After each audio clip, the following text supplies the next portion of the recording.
USAA knows dynamic duos can save the day, like superheroes and sidekicks or auto and home insurance. With USAA, you can bundle your auto and home and save up to 10%. Learn more and get a quote at usaa.com/bundle. Restrictions apply. This episode is brought to you by Honda. When you test drive the all-electric Prologue SUV, there's a lot that could impress you about it. There's the generous passenger space, the clean, thoughtful design, and the intuitive technology. But out of everything, what you'll really love most is that it's a Honda. Visit honda.com/EV to see offers.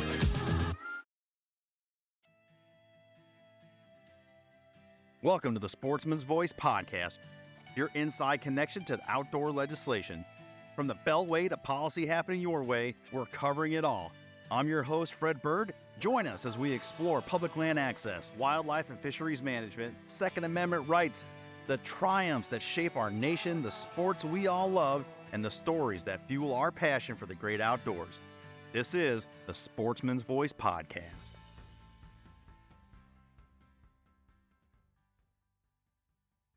Welcome in, ladies and gentlemen, to this feature episode of the Sportsman's Voice podcast. Thank you so much for tuning in. On this feature, we're bringing you our Q2 federal policy update. So you're going to hear from Taylor Schmitz, Chris Horton, John Colclaser. Are going to bring you up to date on what's been going on down on the Hill, legislation they're working, a little bit behind the scenes, and where we're at in the legislative session, all while acknowledging, you'll hear it repetitively, that, and it's just the truth, that budget reconciliation is commanding the lion's share of all the attention. However, there are still sportsmen's issues to be taken care of, to be watched, and to be worked. And even in that reconciliation, you're going to hear that from me and Taylor on this, the 2 to 3 million acres of land for disposal that some folks are looking at. So anyway, we get into all that and much, much more. Taylor, Chris, and John, let's go. All right, it's great to have our Director of Federal Policy, Taylor Schmitz, back with us for this Q2 policy update. Taylor, how are you? Fred, I'm doing well. It's always a little bit of a sad time of year for me after turkey season finishes up. Had a pretty rough season this year, unlike you, but doing well otherwise. And hopefully getting out fishing on the Chesapeake Bay and on the Potomac River near me here in Maryland. Outstanding, and appreciate the hat tip there. Sorry the turkey wasn't treat you so bad, but fishing this time of year where you live is nothing short of phenomenal, I'm sure. So good luck out there, and certainly have fun. And it's apropos, really, talking to Chris Horton about 75th anniversary of the Sport Fist restoration, and that being reintroduced on the Hill. Chris is going to cover that in his policy update, but highlighted was that area of Potomac and the Bay, and just the great resource and fishery that is there. So, kind of spin that into it's a great talking point. You get to go out there and experience that. And also on the heels of our congressional fishing competition.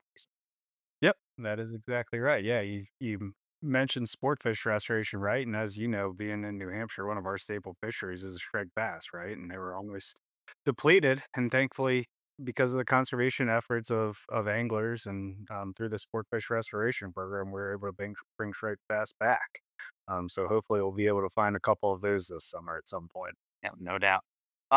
With that, let's go. Let's see what's happening on the Hill. Acknowledging to the audience that the common theme throughout this program, I think you're going to hear between Taylor's update, Chris's update, and John Colclaser's update, is reconciliation is still hanging around like a black cloud, and I assume that's going to maybe hamper some of this update insofar as movement. But it's Taylor's story to tell, so I'm gonna let you run with it now, Taylor.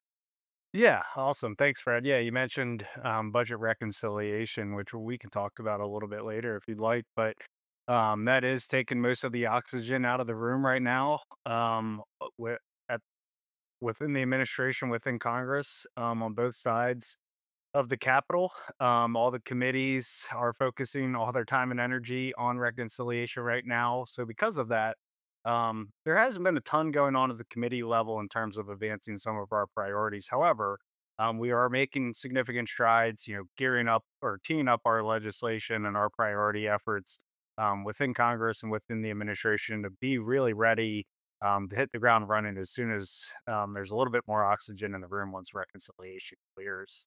But on the administration front, we are really excited. Since we last talked and did a quarter wrap up, Miss Kate McGregor was confirmed to be Deputy Secretary of the Interior. And Kate is somebody that we are really, really excited to have back at the department. Kate, as I'm sure many of the listeners know, was Deputy Secretary of the Interior during the first Trump administration for a couple of years. Kate is a true professional. She spent a number of years working for the House Natural Resources Committee, and um, she's no stranger to us in the sportsmen's community. And really excited to have Kate over there. She was confirmed about a month and a half ago now, and she is obviously, drinking from a fire hose, getting up to speed on everything. Not that there's much to get up to speed on for her, but certainly drinking from a fire hose. And so really excited to have her over there. Likewise, her um, Brian Nesvik, who is somebody that many in the hunting and fishing community know very well, former director of Wyoming Game and Fish, was nominated earlier this year to be the director of the Fish and Wildlife Service here in DC. Brian had a confirmation hearing in late March and then was voted on unanimously. Um, by the Senate Environment and Public Works Committee. Unfortunately, the Senate has not scheduled a floor vote for Brian's confirmation at this point, just given everything going on right now. However, we're really excited to have Brian here in DC and lead it up the Fish and Wildlife Service. Think that Brian brings a very unique perspective to the service. As somebody that's a former wildlife director in the state of Wyoming, as I mentioned, he's a retired brigadier general in the National Guard. He's a rancher. He's a hunter, he's an angler. So he's somebody that we believe that we'll be able to work very closely with. And we worked very closely with Brian when he was the director in Wyoming. So really excited to get him in place. So those are two really important things that we're excited about on the administration side of things. Yeah, that's good, and start getting some of those uh, spots filled outside of the cabinet level positions, secretarial positions, the people that are going to support them and do a lot of the work is getting those people in place. Which I know the news; those folks get a lot of the news, the heads of those departments, but it's really the folks underneath them that are able to get the work done. So that's a positive step. Certainly, given everything that's going on in the world right now as we speak. Yeah, there's a lot going on, and I think having Kate as the deputy secretary and Brian as the director of Fish and Wildlife Service, there's a lot going on facing sportsmen and women right now, and I think having those two individuals there that are have a lot of tenure, a lot of respect, they're tremendous leaders. I think that they are exceptionally well positioned to really drive the Department of the Interior over the next 3.5 years, and really to drive the Interior Department to deliver wins for sportsmen and women. So certainly excited for that. And um, obviously they have a lot going on. There's a lot of issues that they have to cover at the Department of the Interior, but we also know that sportsmen and women are a priority for both Kate and Brian. So really excited. What does the schedule look like, Taylor, for the summer for lawmakers? When do they come back? I guess give the audience if those that don't know, a picture of what they can expect in the coming weeks and months. Yeah, sure. Thanks, Fred. So, we mentioned reconciliation right at the outset, and we talked about how that's taking all the oxygen out of the room. Typically, the months of June and July here in DC are really reserved for working on funding the government through the appropriations process. That is certainly going on right now. It's just, frankly, admittedly, a little bit on the back burner because of reconciliation. That said, staff and members are working on their approach process right now, but because of reconciliation, it's a little bit behind the scene on things. So typically in a normal year, Congress will be in through the months of June and July, take, a week or so off for July 4th, go back to their districts, meet and greet with constituents around July 4th, get togethers and various events. And they typically come back for the last 3 to 4 weeks of July, work on appropriations bills, and then typically they leave town in the month of August to go do constituent work back in their districts. We will see what that's going to look like for the remainder of this summer. At this point, the House and both the Senate are scheduled to be out at the end of the end of July. The House is scheduled to adjourn a week earlier than the Senate, but it really just it that can depend on what they've gotten done over the last or le- upcoming few weeks. So it's obviously a really, really busy time right now. This is typically one of the most busy periods in DC, at least as it relates to Congress. And this year is certainly no different, but just working on a little bit different priorities right now, rather than the approach process. But once reconciliation's done, we fully expect the approach process to be front and center and, and take all the oxygen out of the room. Very good. Um, Big issue for the sporting community right now, and we can go back in time and talk about the House version as we are recording this. That big beautiful bill, as it's titled, has some considerations, some issues in there for the sporting community to be aware of. The biggest one of note that was covered earlier in the TSV and has been sent stripped out of the House version was the sale of government public lands. Again, as we're recording this right now, um, that has been brought back up in the Senate version. We recently released a press release on that with our position. Don't want to go into it too much in the hopes that by the time this airs, this Q2 airs, about 9 days from when we're recording it, maybe some things have been worked out. So we're going to do now here is just acknowledge it in real time that this is what's going on. And we've come out with another position uh, on the Senate side of things. And Taylor, you have done, and this is what I want to get to, a really good job of putting these thoughtful progression of our position together with offering solutions. I mean, I'm not trying to beat up our community and people on social, but what I have seen a lot of since the House version came out, and then subsequently this new kind of feels a little bit more egregious Senate version of this with a whole lot more land up for grabs, is that people are complaining about it, offering their opinions to get clicks, but no solution. And you have very well spelled out the procedures for this existing law that allows for this, which is supposed to improve our lot. Um, Briefly touch on that as that stands right now, and then I will remark too to support this that I have seen, since that second press release, people are starting to pick up on that language and notice it, and you and CSF definitely led the way on that, and people are starting to pick up on that and make that part of, their arguments, which is great, but just remind people where they saw and heard it from first. Yeah, I appreciate that, Fred. Thank you very much. Yeah, so the issue of public land disposals and sales, I would say, just at the 30,000 foot level, I think the issue is often made to be a binary black and white issue, and it is certainly not that. I think you have folks that say on one side that we need state control over the vast majority of these lands because the federal government can't manage these things.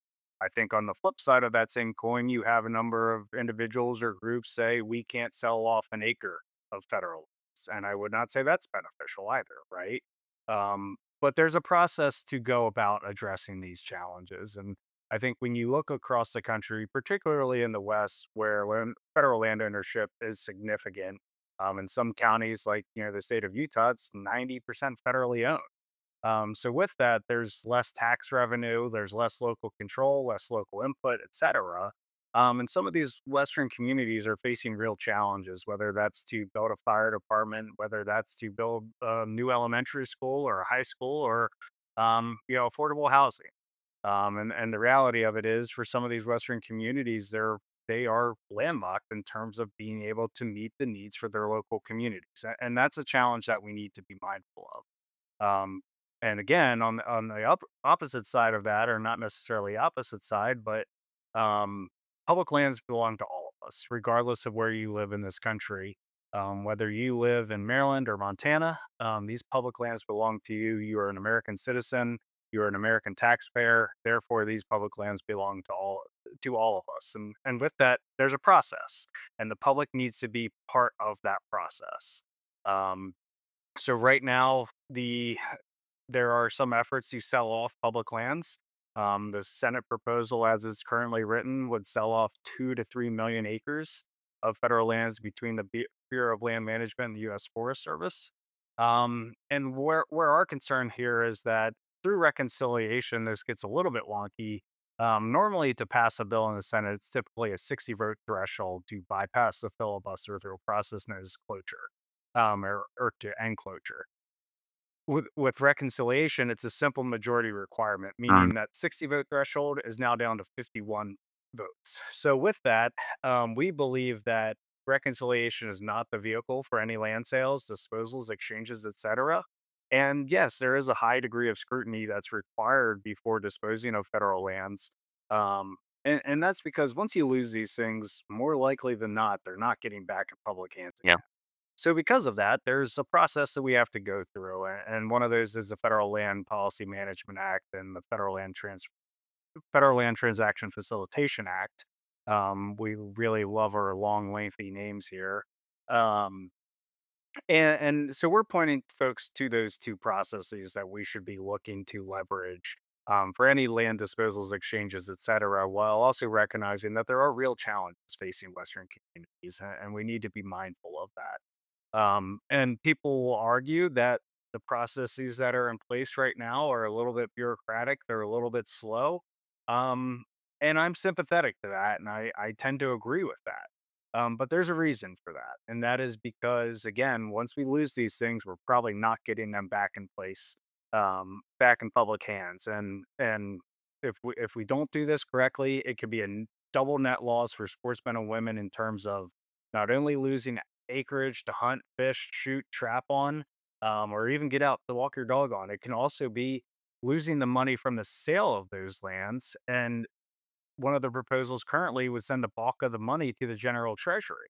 So, under some of the authorities that we have in place that CSF is pointing to that we should leverage, 96% of the proceeds from any sale gets reinvested to offset access somewhere else. Under one of the proposals right now, 90% of the proceeds goes to the general treasury to be used for anything that the federal government deems appropriate. And not saying that, saying that giving money to the general treasury is not a worthy endeavor. What I am saying is that this would be a double net loss for sportsmen and women, that we're losing access and we're losing the reinvestment opportunity to offset access somewhere else. So right now things are very much up in the air.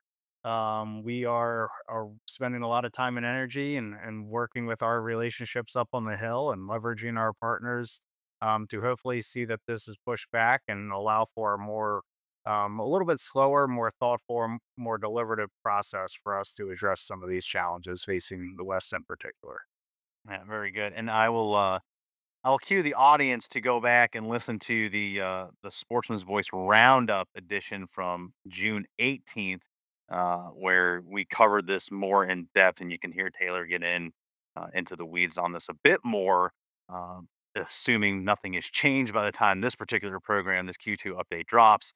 Like I say, that lead story from the June 18th drop will be interesting to you. So uh, go back and check that out. Taylor, I will wrap it up there unless you have anything else you want to add, and if not, we'll return you to your important work.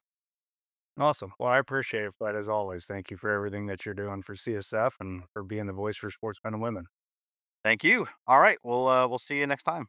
All right, we turn now to our quarter two federal policy update in fisheries to frequent flyer senior director of fisheries Chris Horton. Chris, welcome back to the program.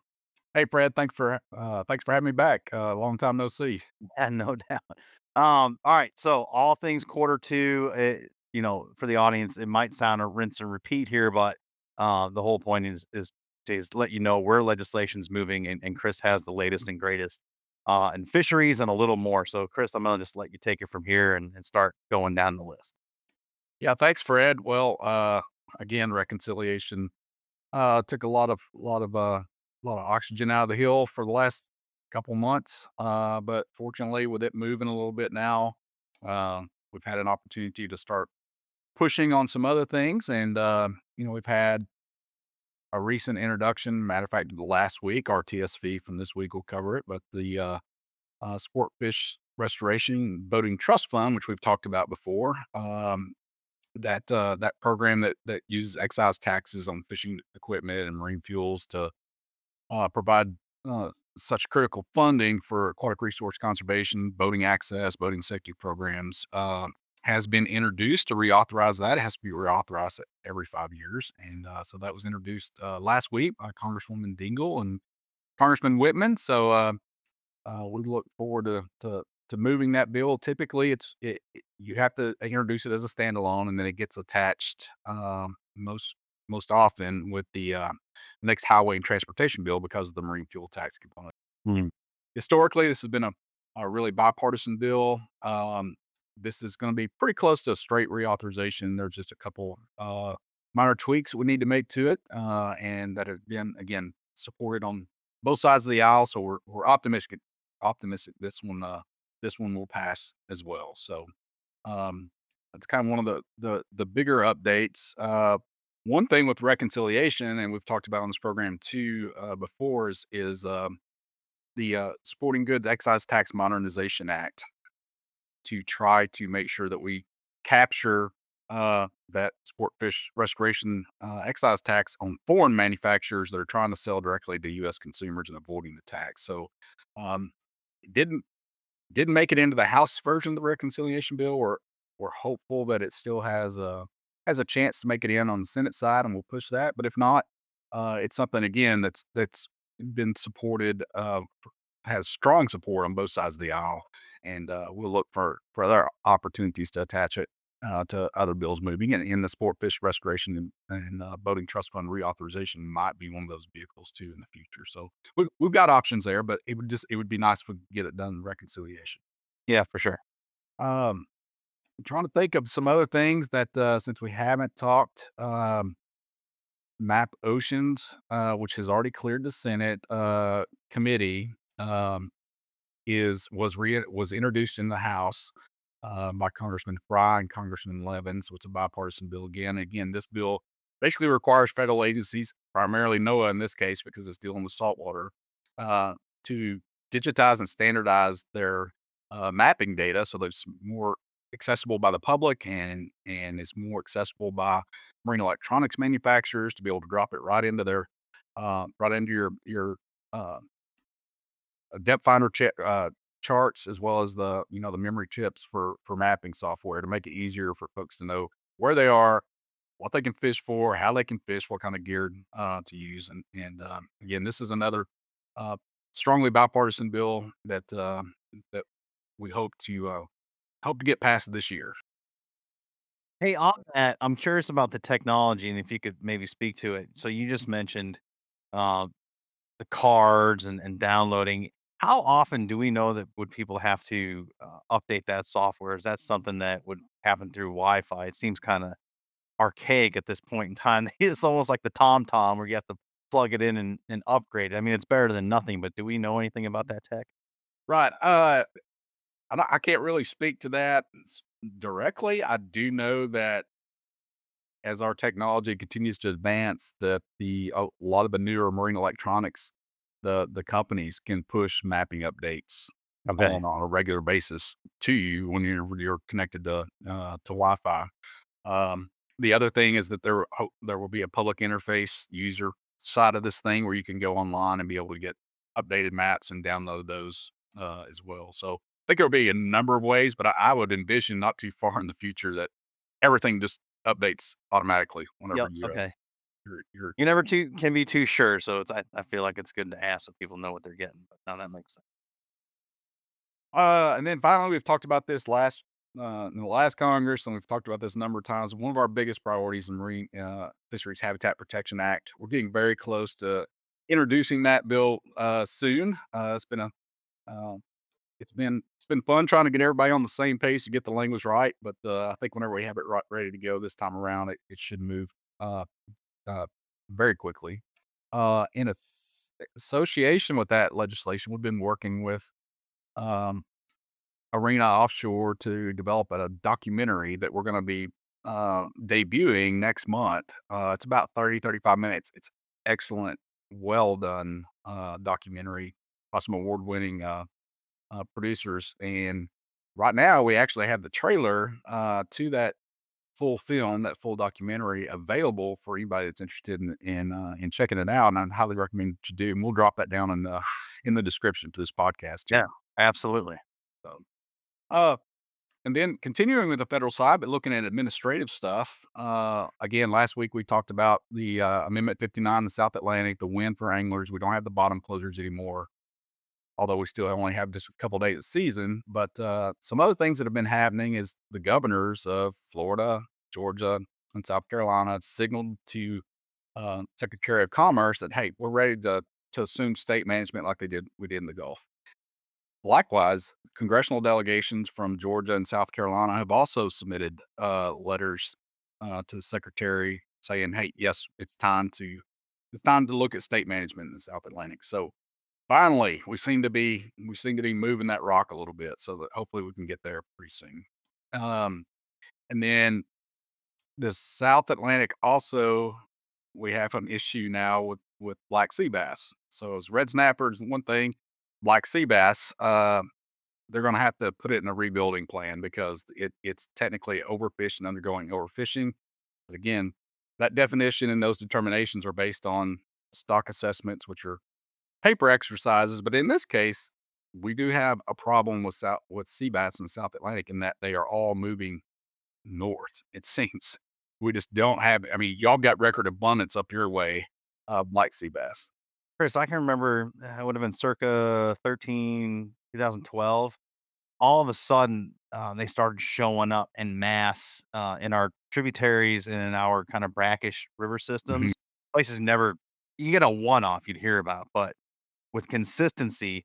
So for about 2 years after we really started seeing them, a New Hampshire fishing game had to put some limits on. We didn't have size limit, we didn't have daily catch limit, anything. So people are going out there just jigging, hammering black sea bass because they taste so good and just fishing the heck out of them. But you're exactly right. Like all of a sudden, they started moving north and have established themselves here. Species like gray triggerfish as well, uh, kind of came along with them, which was crazy to see people catching those. Yeah, that's another South Atlantic species, but it's just indicative of we have changing conditions in the ocean, and some species are going to take advantage of that. Others are going to have to move to more favorable water temps. But that seems to be the case with black sea bass. But because the South Atlantic has boundaries and their population, which is really the same population as what's moving north or what's north of there, um, because Magnuson requires them to manage them for MSY and to prevent overfishing.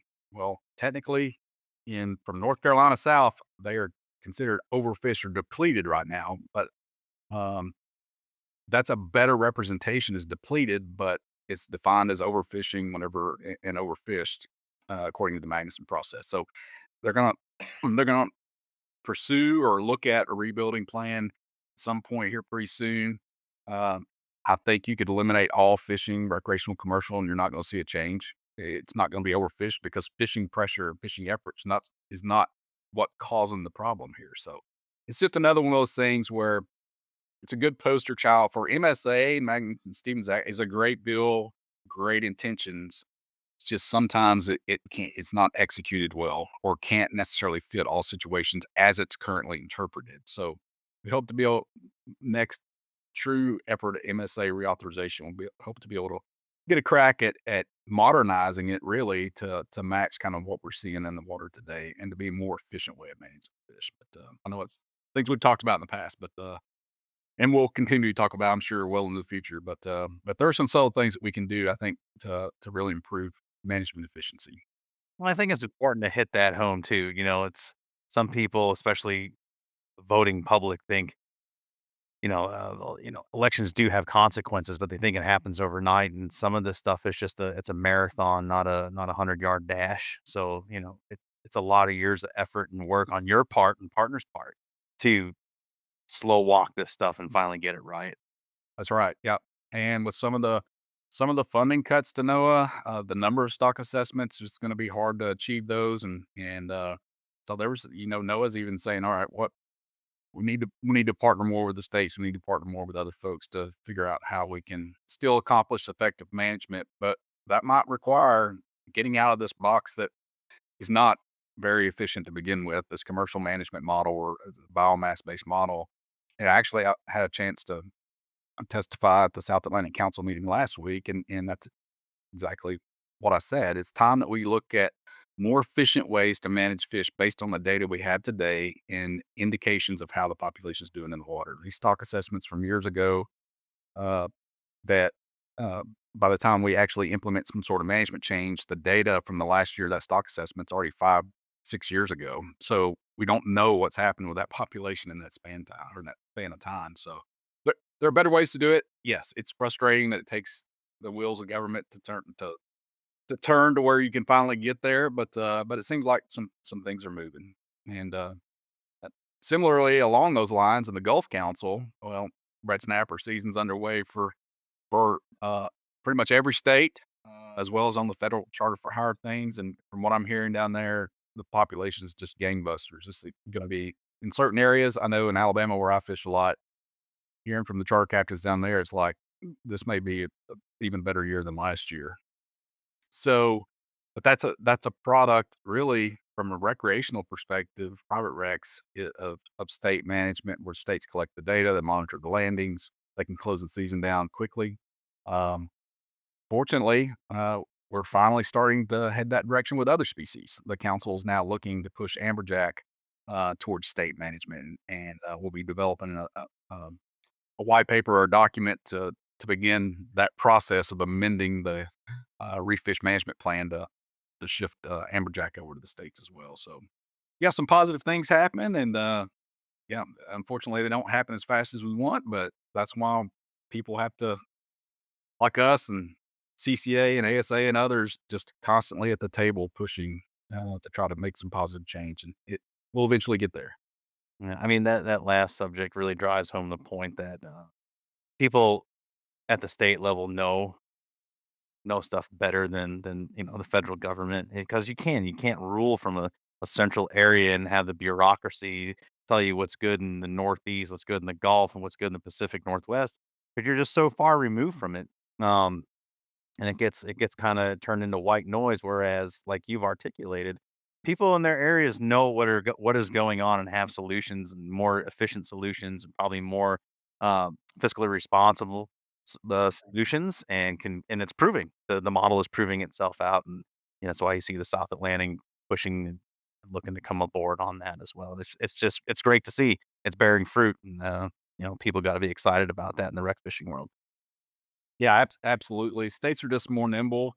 Anglers trust their state agencies more than they trust the federal government, and it makes sense for where authorities and where management can be shifted to the states that want it. We should make it as easy as possible to get to do that. A couple of quick pieces I wanted to follow up on, and forgive me for not remembering. I know probably in Q1 we talked about it, but Shark Act, Rigs to Reef, where are we at on those? Have they gotten any movement lately, or are they just kind of still where they were? Well, Rick's Reef, like I said earlier, we're gonna get that introduced pretty soon. But Shark Act, again, has cleared the House. We are still looking for a couple of Senate sponsors to sponsor it on that side.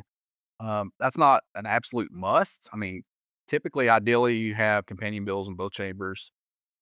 If push comes to shove, there is an opportunity that the Senate could take up the House version at some point and just move that without having the Senate companion. And as long as the Senate doesn't make any changes to it, it would just go to the president's desk. But if they make any amendments, then it would go back to the House for concurrence. So, but there are a couple paths forward here. But like I said, the Shark Act is already out of the House. It was out of the House early in the 119th earlier this year. I think by the end of January or early February, it was already been passed committee and then passed the House, so with bipartisan support. So, um, don't know that the Senate, the upper chamber, as they say, sometimes a lot slower and more methodical on things. So we're still hoping we can get a companion bill introduced, but if not, it's not the end of the world. We'll push the House version over there. Yeah, no doubt. Well, I'll leave it there unless you have anything else. It's kind of the down and dirty of Q2 and fisheries. Anything you want to leave the audience with? No, I would encourage folks to get out and fish. I mean, this is the time of year to do it. On both the Atlantic side and the Gulf, just hearing great reports from all across the board, smorgasbord of species out there that you might want to go pursue. But hoping, well, I'm not hoping. I will be getting down before too long to to Alabama to go chase some red snapper myself and anything else that we have a fancy to go chase because you catch a red snapper, you get 2 per person pretty quick, and so you get a chance to go fish for other things too, so. Awesome. Well, good luck, safe travels, and enjoy the great resource that is down there. It's fantastic. Well, thanks, Fred, and thanks again for having me on. You bet. We'll talk to you soon. All right, our quarter two federal policy update continues now as we invite in Senior Director of Forest Policy, John Colclaser. John, welcome back to the show. What's going on the Hill as it pertains to forestry and things that you're working on that we can update the folks on? Yeah, good morning, Fred. Thanks for having me back. Yeah, there's a lot going on in regard to federal forest policy on federal lands and related forest management, forest industry issues, and a lot going on from the administration as well, related to wildfire and increased timber production. Um, uh, uh, so there's it's been a busy second Yeah, quarter. no doubt. How are we looking with the Fix Our Forest? I know you've written a few articles on it the first half of this year, for our Sportsman's Voice publication. Where are we at on that? Yeah, so we talked about previously the House version, Fix Our Forest, passed in January, 279 to 141, which was 10 more votes, I believe, than when it passed the last Congress. So good to see continued support and interest in, improving efficiencies and expanding authorities and addressing a lot of things that are an impediment to increasing the pace of forest restoration work on federal lands to increase forest resilience to wildfires and improve wildlife habitat, which is ultimately what we really care about. Um, yeah, so the House version passed in January. The Senate Ag Subcommittee held a hearing on that bill, and then subsequently, the Senate version of Fix Our Forest S 1462 was introduced in April by Senators Curtis, Hickenlooper, Padilla, and Sheehy. So, yeah, a bipartisan team, working together to uh, um, find a path forward to get to 60 votes in the Senate. So the Senate version is a little bit different than the House version, and folks are trying to work through that. Then the Senate Ag Committee did. They also held a hearing on that Senate version of FOFA. Chris French from the Forest Service was the lone sole witness there, and it was really interesting. Um, where he did a really good job and kind of dispelled some myths and allayed some concerns from people thinking it's all about logging for bad purposes, and kind of really explain why restoration work is needed and how how forest management and logging is a tool to do that in conjunction with prescribed fire and some other things. But that was really good here, and I think markup was being talked about to be held pretty soon on that Senate version, but I'm not sure what's happening now with reconciliation and everything else, taking up a lot of attention on the Hill. But yeah, continue to see a lot of attention on that bill and some other related wildfire fighting, aerial, related wildland fire management legislation. It really feels like, you can draw correlations between dispelling myths in that arena that you cover in forestry, especially as it pertains to logging and the vilification that comes with that, with some propaganda that's out there, and the sporting community and hunting. Trying to educate lawmakers that on the fact that sportsmen and women have a place in wildlife management as per the North American model. So too does things like logging have in forest and timber management. What is that like when you're having those conversations? You just held a great reception and information period. I'll let you talk about that here in a second, but to the first question, how are those conversations going now that you're full time, full bore into this, and how is that being received? Sure. Yeah, there is, I think, with forest management, a lot of misconceptions and linkages to the past on how, forest management was conducted 100 years ago without a lot of best management practices for water quality and other considerations that on federal lands, there's a lot of oversight in some states as well, like California. pre and post harvest plans and site inspections for every harvest. Other states aren't as strict on private lands, but they do all adhere and follow BMPs and timber harvest sites are inspected. But yeah, the education component is for forest management is very similar to hunting. When you talk about the kind of bring it back to the basics of forest management and why we're doing things, and the same for hunting. Hunting, we talk about bringing feeding the family, science-based management. A lot of these big principles that people once they're educated on that, then they have a much greater acceptance of hunting. That's analogous to forest management and why sustainable forest management is needed for wildlife habitat, sportsman's access, water availability, watershed health, clean air, sequestering carbon, wildfire resilience, all those sort of things. And so he get somebody out in the field, show them what forest management looks like in the fields. It's a lot very effective, more effective than talking about what we're trying to do. 100% on that. And it's funny to say, but I'm going to say it. You know, uh, it's easy to recognize like the violence and the competition in nature when you see these predator prey relationships. This too exists in forests, and it's a highly competitive ecosystem that you have these more predominant species of vegetation that literally choke out other species of value, other species that need to be part of that ecosystem for the benefit of wildlife. Um, so you don't see it like in a quick hunt. This is over time, but all invasives like up here in New Hampshire and a lot of the Northeast, red maple, wild grapes, stuff like that, that literally chokes out all of our native species. Um, Elm, especially up here with the ash, was it elm and ash? You They got remember different Ashmore? beetles that tear each other up. So, I just point this out that like everything's not peaceful and green in the forest, especially when it comes to this stuff. Like it has to be managed so that you have the health of those indigenous species, and everything that John's talking about promotes that. Yeah, so TSI, timber stand improvement, that's going into a stand and trying to favor certain species. So if you're managing for wildlife, you would go in and uh, you know carry out activities to promote your oaks and hickories and other hard and soft mass producing species, and try to get rid of red maple is a good example of that. What else is on the burners here Yeah. on the hill that you can talk about as well? Well, I'll briefly talk about the forest policy briefing we held this week. We held a briefing in the Ag Committee room on Capitol Hill with some key partners from the Rocky Mountain Elk Foundation, National Alliance of Forest Owners, and DOR Roosevelt Conservation Partnership.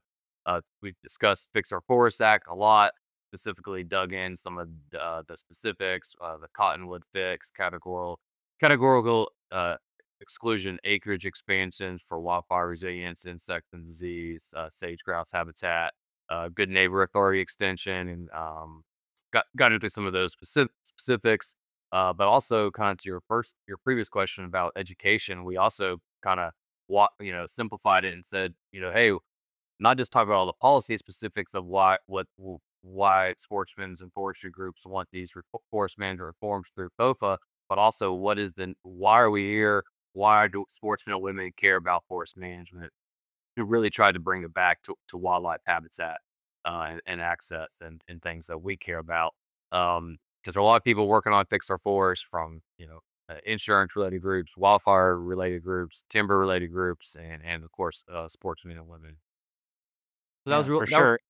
That was a really good briefing, and we also talked about markets for low value wood, emerging markets like biochar, and cross laminated timber, all these new markets to utilize the low value wood, which if you're harvesting timber, of course you want to get saw timber, but a lot of times the biofuels, the wildfire management issues are related to, forest thin-ends and other residuals that can be used, and there needs to be a market for those to get those, off the landscape and not just be wasted and can't, especially on federal land or even on private, nobody's going to do that work for free. So there needs to be a market to sell those products, and we had some really good discussions about potential markets for for those biofuels. And that's in the context of the, you know, 30 or maybe at least 30 or maybe 60 less year total across the country mills that have closed. Paper, pulp, associated mills are closed in the Northwest and in the South as well. So really an impact on the ability to move timber, move forest resources on public and private land.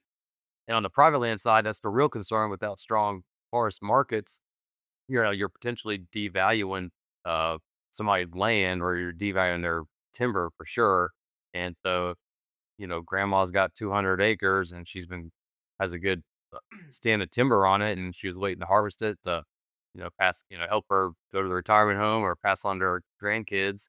And now there's no market for that timber. Well, what's the chance of somebody harvesting that timber and replanting it and keeping it in a state that's good for wildlife and good for hunting and conserve or rural, not developed? There's a greater likelihood that that landowner might be more open to selling it to a developer. So we really care about forest markets from that perspective and don't want to see land converted to non-forest uses. What are some examples?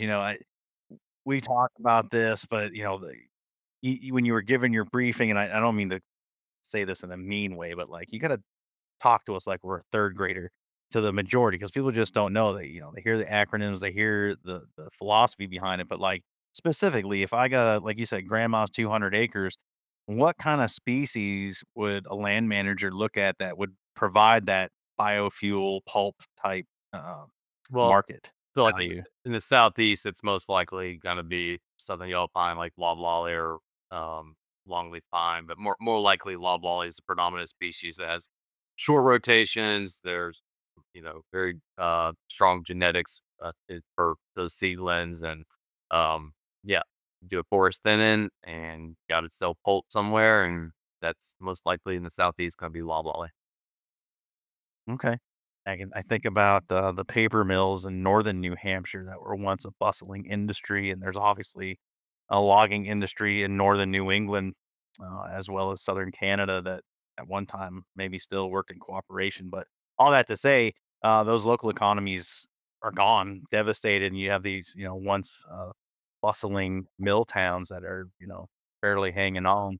Yeah, it's a real challenge for land managers because if they don't have markets to move that, then it's hard. And then once you lose those mills and you lose associated infrastructure, so you lose, people have to go get jobs. So loggers go get new jobs, truck drivers get new jobs, and so it's really hard to bring those industries back. No, no doubt. Um, At the state level, I know there's a federal policy, but I think it's good for the folks to know here in the audience that your job, and things you oversee, you're also helping us on the state program team. That those of us that are out in the country working on state level issues and bills that pop up, and you've been a great resource, and you're educating us as well, and it's very valuable. We had a couple things here in the Northeast that I'll highlight, and one was a real it was a pretty bold one, I think. It was, well, I'll let you explain. It was in Massachusetts, and the crux of it is they were gonna eliminate access for the sporting community because of a age class of stand. Can you talk more about that? Yeah, sure. I think there's a bill in Maine as well. That's right. Basically, it's state legislation to allow various agencies to designate old growth reserves on public land ostensibly to conserve old growth.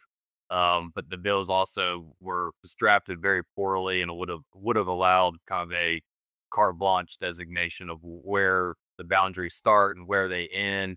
And then it would have prohibited any management activities in those areas and then associated buffer areas, which was also pretty vaguely defined. And so we had a lot of concerns about that. I think the Massachusetts bill even would have allowed the prohibition of hunting and fishing in old growth, which is That's crazy. right. I don't understand what the connection is there, but maybe this shows the ties from the extreme environmental community that are not supportive of hunting and fishing or forest science-based forest management activities. So there is limited old growth in those states, and there are already initiatives underway to conserve it on public land. So we would just support a more flexible management approach. because you're going to have invasive species and insects and disease. And what if there's a stand clearing disturbance that comes through the stand? You would, from our perspective, we want to get in there and do some management restoration activities instead of drawing a big circle around and not doing any work in there ever. Right.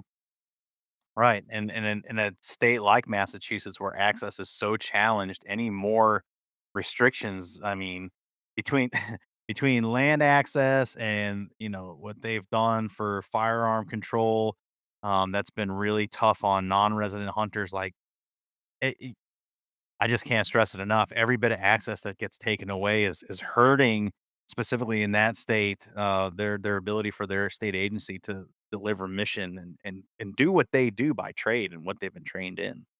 That's right. In the remaining time, John, anything you want to highlight? Anything, going into the back half of the year we can look forward to? Again, you already kind of recognize that a lot of the focus in Washington is centered around the big beautiful bills or whatever iteration they're in on those, and making it a little challenging to move our issues forward. But what are we looking in the crystal ball at this summer and into the fall? Well, I'll just note that I should have referenced it earlier. The House version of the Forest Conservation Easement Program bill was introduced. Senate bill was introduced previously this year.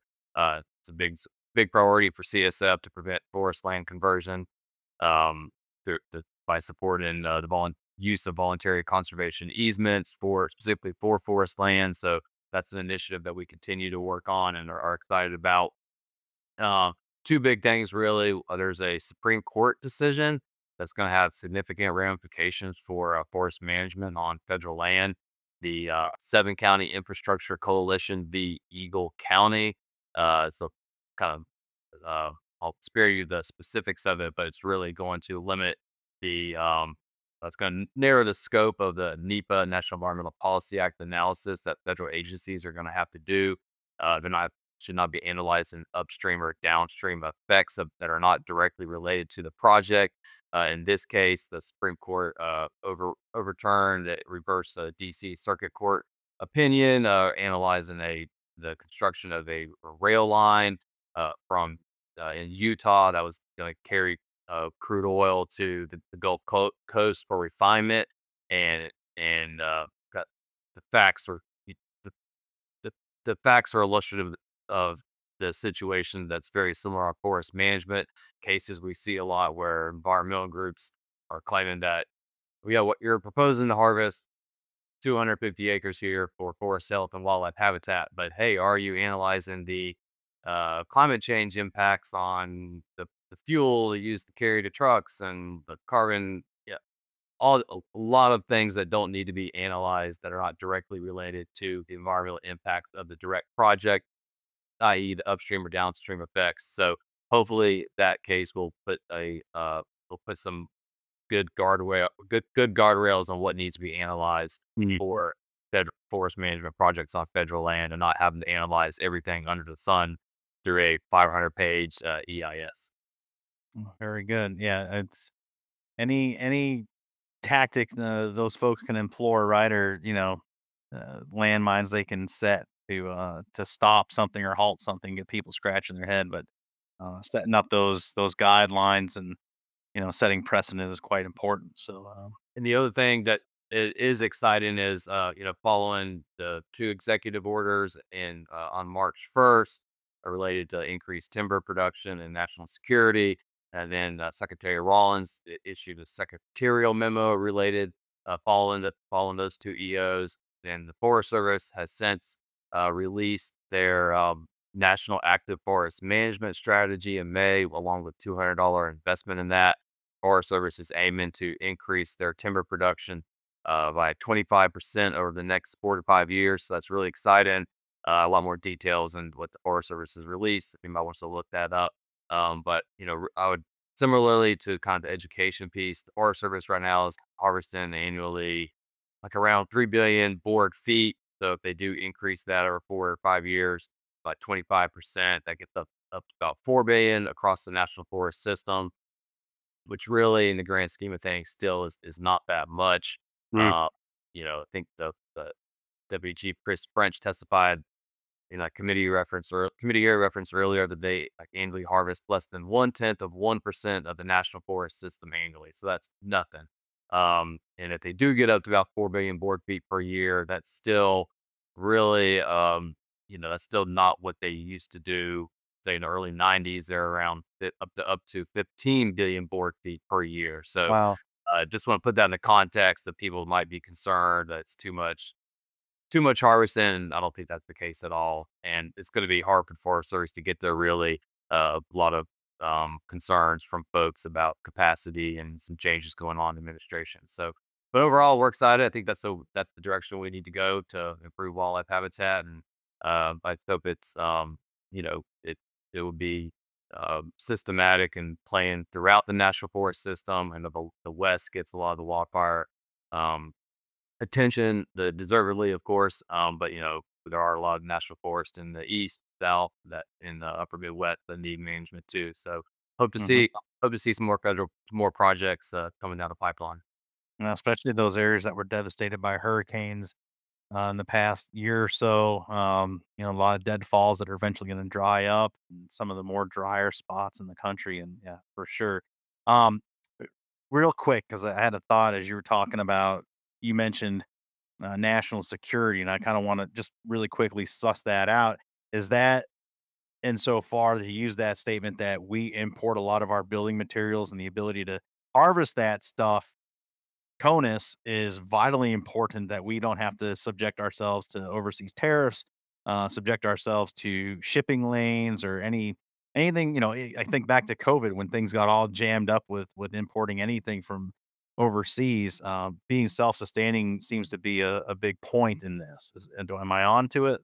Yeah, that's the long and short. And we do get a lot of lumber from Canada, softwood, in other countries as well. But the long and short is that we can domestically produce and address our timber needs on through mostly private land, frankly, but on federal land as well.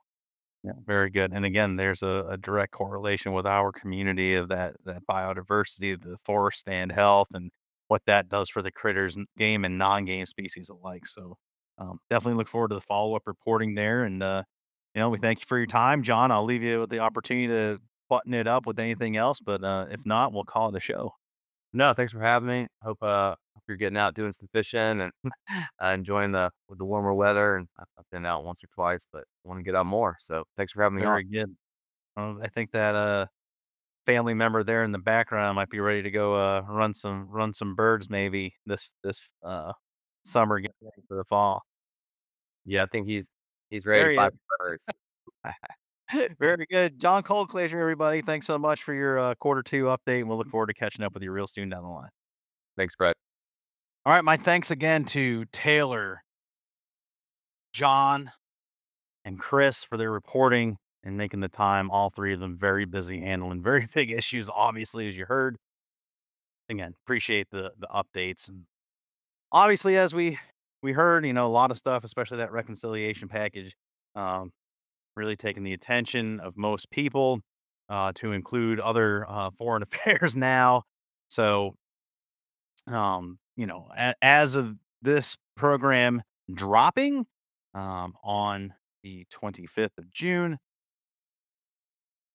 obviously we've seen, if you've been on the socials, some dynamics are changing. It sounds like some of the folks or individual that is pushing some of the land sales is trying to come out with a compromise that's yet to be seen how that all works out. And no doubt, Taylor will probably have further updates on that, probably by way of the TSV Roundup, the weekly episode on Wednesdays. So as soon as we hear from Taylor, we'll bring that to you on that. And then foreign affairs, not really sure where that's going, but certainly taking attention still, with the administration and the president, yesterday morning on Wednesday calling for passage of the reconciliation bill, wanting to get that done before the 4th of July holiday. So obviously the administration's back on that. So that definitely puts the public land grab back in the spotlight. So anyway, we will have updates as they come for that. We'll put a bow on it. Thank you all for tuning in every week. And, quick housekeeping. Don't forget, you can subscribe to the Track and the Capitals, keeping up with any and all legislation that you're interested in at the state level, uh, at the federal level as well. And then, obviously, since you're there, at congressionalsportsman.org, sign up for the TSV Monday edition, the newsletter. It's all free resources for you. And the value to it is you can either follow along as you're listening to this program. As I call out the in-article links, you can go right to those, do more homework, dive a little deeper into the issues we're covering, and be up to speed on that. And again, all free resources for you. And then you can explore more about the issues we cover via our issue briefs, check out our caucuses. There's just so much there to check out. So again, congressionalsportsman.org, congressionalsportsman.org for all of that and more. We'll see you guys in a couple weeks. No roundup next week as we're gearing up for the celebration of our nation's birth and working towards 250 years of existence of this awesome experiment in self-governance. So we'll come back after the 4th with a roundup and update you on everything that went on outside of that. And in the meantime, enjoy past episodes, stuff very relevant there. And we'll do it again after the 4th. As always, CSF is your inside connection to outdoor legislation. Thanks so much for tuning in. We'll see you guys real soon. Take care. Thanks for joining us on this edition of the Sportsman's Voice podcast. Ladies and gentlemen, your support is crucial, and you can help us out right now by leaving a review, filling in those 5 stars where available, sharing this episode with friends and family, and engaging with us socially. CSF can be found on Facebook, Instagram, and X, formerly known as Twitter. Together, we can protect the outdoor sports we love and continue to keep you informed wherever you are. That's it for this week. Until next time, we'll see you later.